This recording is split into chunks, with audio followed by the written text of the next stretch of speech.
Let's make an easy homemade coconut bake recipe. I like using fresh brown coconuts, but if you don't have access, use store-bought shredded coconut or even coconut flakes. A couple hard taps will crack the coconut right open, and I use a small paring knife to separate the meat from the shell. This isn't the easiest thing to do, so if you have access to a coconut meat extractor or shredder, please use that instead. I separate the brown bits behind the coconut meat, which is entirely optional, and a vegetable peeler works better. But if you have that meat extractor or shredder, you would not need to do that at all.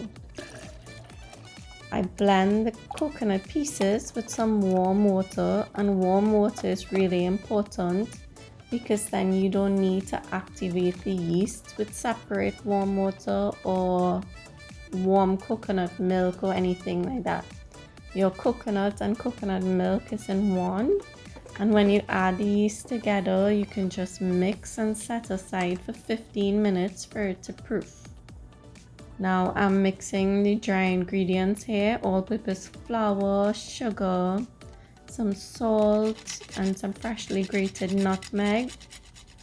Baking powder is optional, but I usually add it in and then give everything a good mix to incorporate before adding in some softened butter and really rubbing that into the mixture until it becomes a coarse texture.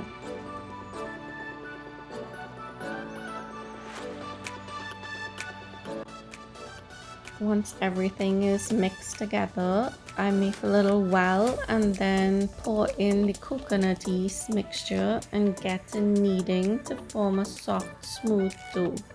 You can keep some dry flour on the side and add if you need to bring that dough together.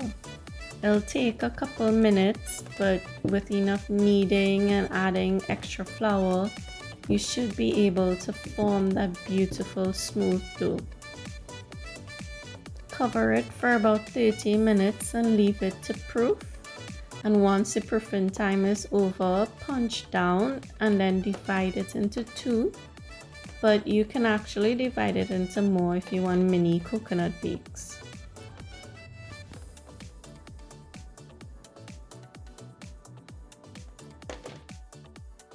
You can roll out the coconut bakes using a rolling pin or just your hands. Shape it to whatever shape you prefer. Here I'm doing some circular coconut bakes and using my hands to just press everything to make it even.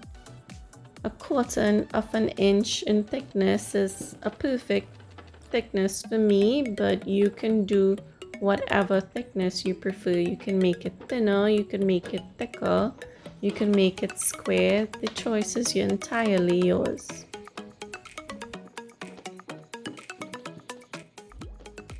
It is customary to use a fork to poke some holes in the coconut bake to make sure it doesn't rise much, and leave it to proof for about 15 minutes or so. You can preheat your oven at 400 degrees Fahrenheit while proofing and bake in the oven for about 20 to 30 minutes or so.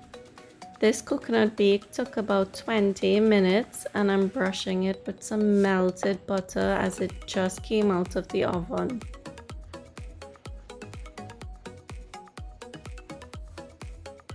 You can serve your coconut bake immediately with some buljol, some cheese, butter, chokas, whatever you want, and do enjoy this recipe.